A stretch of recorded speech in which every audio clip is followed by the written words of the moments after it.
प्रधानमंत्री नरेंद्र मोदी गुजरात के वडोदरा और भुज में रोड शो के लिए पहुंचे तो ये सिर्फ एक राजनीतिक कार्यक्रम नहीं, आज की बहुत बड़ी खबर ये है, ये रोड शो उस यात्रा का भी प्रतीक था जो 11 साल पहले आज ही के दिन दिल्ली से शुरू हुई थी। यूपीए सरकार को हराकर नरेंद्र मोदी देश के 15वें प्रधानमंत्री बने साहब। और यह यात्रा भारत के लिए कितनी सफल रही, इसके दो सबसे बड़े उदाहरण दुनिया के सामने हैं। दो तस्वीरें आपके सामने, ऑपरेशन सिंदूर जिससे भारत की सैन्य ताकत का डंका पूरी दुनिया में बज रहा है, और दूसरा सबसे बड़ी तस्वीर भारत की आर्थिक महाशक्ति के तौर पर उभरना। आपकी जानकारी के लिए कल ही खबर आई थी कि भारत दुनिया का आर्थिक पावर हाउस कहे जाने वाले जापान को पीछे छोड़कर वर्ल्ड की चौथी सबसे बड़ी अर्थव्यवस्था बन चुका है।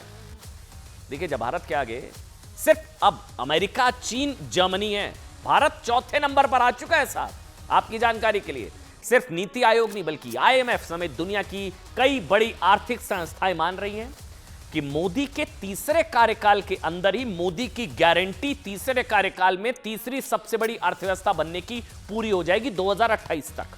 2028 तक देश को भारत की चौथी सबसे बड़ी अर्थव्यवस्था बनने की खुशखबरी कब मिली है? जब तक आज ही प्रधानमंत्री नरेंद्र मोदी ने गुजरात के दाहोद में कहा है कि आज भारत आत्मविश्वास के उजाले में तिरंगा फहरा रहा है। जी हां, देखिए, इस चीज को भी समझना होगा। आज प्रधानमंत्री नरेंद्र मोदी के कार्यकाल का आज जो है वो 4019वां दिन है। अगर आप 11 साल को अगर जोड़ेंगे ना तो आपको समझ आएगा 4019वां दिन। अब साहब, इस 4019 दिनों में 1148 तो वीकेंड्स थे, 1148, 122 हॉलीडेज, पब्लिक हॉलीडेज, और 2747 कामकाजी दिन शामिल हैं। 26 मई 2025 आज, 26 मई 2014 तब, 11 साल, 4019 दिन। मोदी ने इन 4019 दिनों में एक भी दिन छुट्टी नहीं ली है। मोदी के बतौर प्रधानमंत्री 4019 दिनों के कार्यकाल की शुरुआत 11 साल पहले आज के दिन हुई थी। 26 मई 2014 वो तारीख, तस्वीरें आपके सामने, आज की दो तस्वीरें जब मोदी भारत के नीति नियंता बने। 11 सालों में मोदी ने देश की नीति बदली, नजरिया बदला साहब, राजनीति बदली, वर्क कल्चर बदला। 26 मई 2014 को मोदी, वो तस्वीर देखिए, आप देख रहे हैं, हल्के पीले रंग के कुर्ते में बंडी और शपथ ली थी। जब मोदी के चेहरे पर अब देखेंगे जो आत्मविश्वास था, आज वो आत्मविश्वास 11 साल राजनीतिक अनुभव और अंतरराष्ट्रीय पहचान से जुड़ा है। मोदी का पहला राजनीतिक मिशन ऑपरेशन स्वच्छता था। स्वच्छता, ये वो तस्वीर भी हम निकाल कर लेकर आए। स्वच्छता 2014 में मोदी ने भारत में गंदगी मिटाने के लिए झाड़ू उठाई थी। मिशन स्वच्छता से सिंदूर तक, स्वच्छता 2014, 2025 सिंदूर तक पहुंच चुका है ये सफर, जहां भारत आतंकवाद की गंदगी ब्रह्मोस से स्वच्छ कर रहा है। देखिए, मोदी के कार्यकाल में इन 4019 दिनों या कहीं 11 साल में भारत ने क्या पाया, ये मैं कुछ आंकड़ों के जरिए आज आपको बताऊंगा। देखिए, मोदी जब भारत के प्रधानमंत्री बने तब भारतीय अर्थव्यवस्था दुनिया में कहां पर थी? नंबर 10। आज 11 साल में भारतीय अर्थव्यवस्था दुनिया में चौथी सबसे बड़ी अर्थव्यवस्था बन चुकी है, चौथी। 2014 में जब भारत के प्रधानमंत्री नरेंद्र मोदी बने, भारतीय अर्थव्यवस्था $2 ट्रिलियन थी। आज डबल, $4 ट्रिलियन को पार कर चुके हम, 2 से 4। 2014 में भारत की प्रति व्यक्ति आय 86,000 रुपए, आज 1,88,000। 2014 में विदेशी मुद्रा भंडार 3 लाख अरब डॉलर। 2024 के अंत तक भारत का विदेशी मुद्रा भंडार डबल से ज्यादा, 6,85,000 अरब डॉलर। 2014 में देश में कुल 5 करोड़ करदाता थे, अब भारत में 9 करोड़ से ज्यादा लोग टैक्स देते हैं। टैक्स नेट बढ़ा है।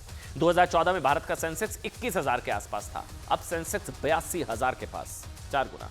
2014 में भारत की बहुआयामी गरीबी दर 29% थी, जब अब घटकर 11% पर आ चुकी है। 2014 में सिर्फ 39% लोगों के घरों में शौचालय था, 39%, 100% घरों में शौचालय।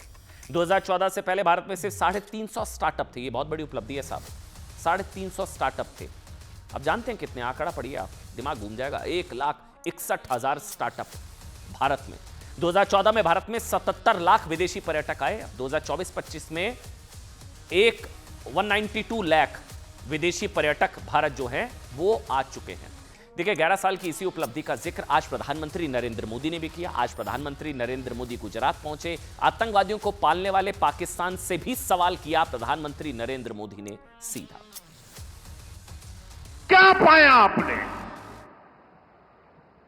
हिंदुस्तान दुनिया की चौथी इकोनॉमी बन गया और तुम्हारा हाल क्या है? तुम्हारे बच्चों के भविष्य को बर्बाद किसने किया?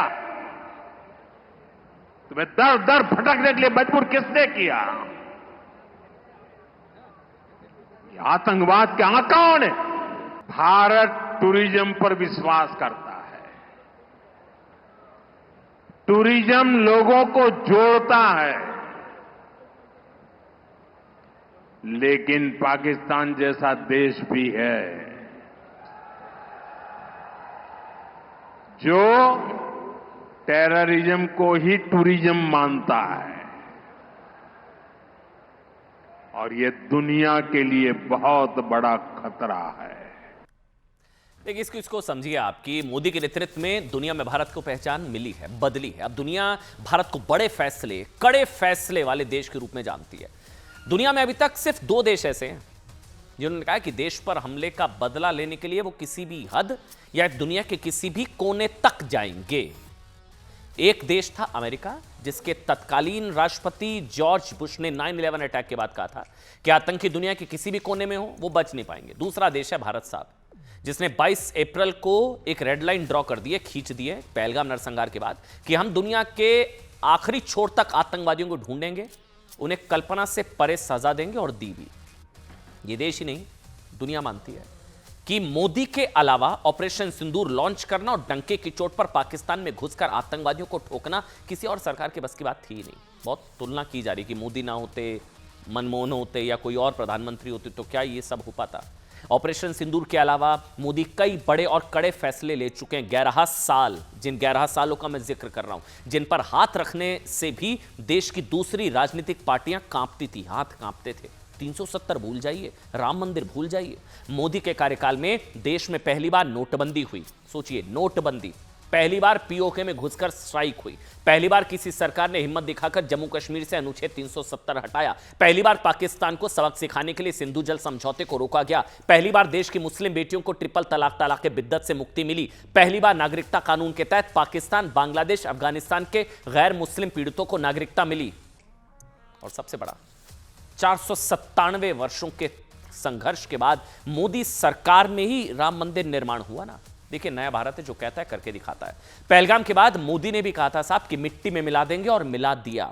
ऑपरेशन सिंदूर ने पाकिस्तान को तबाह कर दिया। इसी का जश्न आज गुजरात में दिखा, वडोदरा में। दिखाइए वो तस्वीरें, आज जो प्रधानमंत्री वहां पर गए जब रोड शो हो रहा था, ये वो तस्वीरें। वडोदरा में सिंदूर सम्मान यात्रा में उमड़ी भीड़ ने साफ संदेश दिया कि यह नया भारत है। अब पाकिस्तान की किसी हरकत को बर्दाश्त करने का वक्त अब नहीं है साहब, अब सिर्फ एक्शन होगा, और वो भी ऐसा कि दोबारा किसी हरकत के लायक पाकिस्तान बचेगा नहीं। गुजरात में ऐसा गरजे हैं प्रधानमंत्री नरेंद्र मोदी, मतलब प्रधानमंत्री नरेंद्र मोदी ने भी गुजरात से पाकिस्तान को यह स्पष्ट संदेश दिया। मोदी ने पहले ऑपरेशन सिंदूर में तबाह पाकिस्तान की बदहाली का जिक्र किया, फिर एक नसीहत दे डाली। प्रधानमंत्री नरेंद्र मोदी ने कहा कि अभी वक्त है, सुधर जाओ। अच्छा, ये देखिए सिंदूर, ये वो तस्वीरें भी दिखाना जरूरी था। ऑपरेशन सिंदूर के बाद जो वहां महिलाएं पहुंची और ये सिंदूर वो लगा रही थी, वो महिलाएं को समझ रही है। देखिए, लेकिन प्रधानमंत्री नरेंद्र मोदी के शब्द पाकिस्तान के लिए कि अब भी वक्त है, सुधर जाओ। सुख चैन की जिंदगी चाहिए तो रोटी खाओ, वरना भारत की गोली तो है ही। सुनिए। पाकिस्तान के हमले का जवाब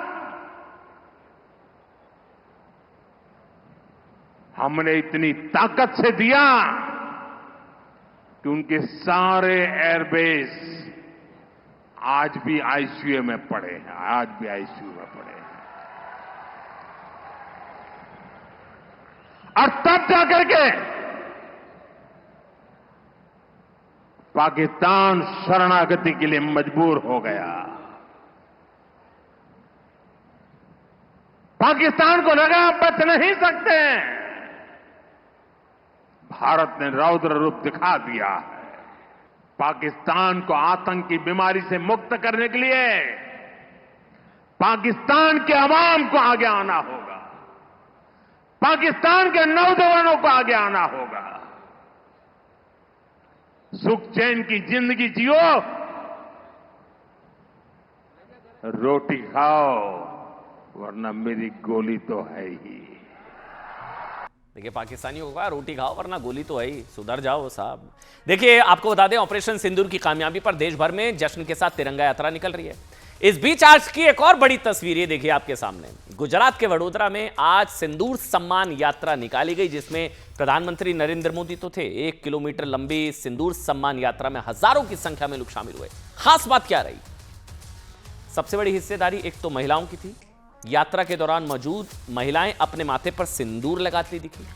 इस पूरी यात्रा के दौरान हर तरफ से भारत माता की जय के नारे लग रहे थे। यात्रा में मौजूद भीड़ में प्रधानमंत्री नरेंद्र मोदी पर वो पुष्प वर्षा कर ऑपरेशन सिंदूर की कामयाबी के लिए धन्यवाद देती दिखी। और इसी भीड़ में ये देखिए आप, वो तस्वीर भी है, इसी भीड़ में देश की जाबाज बेटी कर्नल सोफिया कुरैशी का परिवार भी प्रधानमंत्री नरेंद्र मोदी को सुनने के लिए उनके रोड शो में शामिल होने के लिए आया। कर्नल सोफिया कुरैशी का परिवार प्रधानमंत्री नरेंद्र मोदी को सुनने, उनकी एक झलक पाने, उनके रोड शो में शामिल होने के लिए, जिसने मोदी का स्वागत किया, फूल बरसाए। ऑपरेशन सिंदूर पर पीएम का अभिवादन करने के लिए कर्नल सोफिया कुरैशी के माता, ये पूरा परिवार वहां पर, माता पिता के साथ उनकी बहन और भाई भी वहां मौजूद रहे। प्रधानमंत्री नरेंद्र मोदी ने भी, ये आप देखेंगे, ऐसे हैंडवेव किया, हाथ हिलाकर अभिवादन स्वीकार किया। कर्नल सोफिया कुरैशी के परिवार का अभिवादन स्वीकार किया। कर्नल सोफिया कुरैशी के परिवार ने इस मौके को गर्व का पल बताया है। सुनना चाहिए आज पूरे देश को। सारी जो विमेन है उसको मोदी जी ने एक ह्यूमन चेन की तरह जोड़ दिया है। सारी फीमेल को एक ही कड़ी में पिरो दिया है, चाहे वो सेना में जाए, चाहे फिर वो राइफल उड़ाएं, या फिर एक पेड़ लगाएं, या फिर डॉक्टर बने, या किसान का काम करें, या घर में बैठ के कोई लेडी काम करती है। हम सब एक ही माला के जो है अलग अलग पहलू है, और ये यूनिटी का एक बहुत बड़ा संदेश है। और मोदी जी ने वुमेन को जो इतने नारी सशक्तिकरण को इतने आगे बढ़ा के इतना बड़ा संदेश जो दुनिया को दे दिया है कि हम जो नारी हैं वो किसी से कम नहीं है, और इस चीज़ को मैं सैल्यूट करती हूँ। और मुझे बहुत ही गर्व महसूस होता है कि मैं इस रोड शो का पार्ट थी और मोदी जी को सामने से देखा, उनका जो ऑरा था, उनकी जो रोशनी थी, फेस में जो तेज था, वो देखने के काबिल था। तो रोड शो में देखा, आज जो हमने देखा, हज़ारों महिलाएं वहाँ थी। मेरे ख्याल शायद 30-40 हज़ार तो होंगी। तो देखने में यह है कि सबसे ज़्यादा महिलाएं वो सिंदूर लगा के लाल साड़ी में आज वहाँ पर थी। इट्स अ प्राउड मोमेंट कि औरतों ने इतना पार्टिसिपेट किया है, और जो महिला सशक्तिकरण हुआ है मोदी जी के टाइम पे, जो उन्होंने मौके दिए हैं, जो प्लेटफॉर्म्स दिए हैं, इस देश को ज़रूरत है, क्योंकि 50% तो हमारे देश में महिलाएं हैं, और जब तक वो ऊपर इक्वल नहीं आती है मर्दों के, तब तक देश का विकास नहीं हो सकता।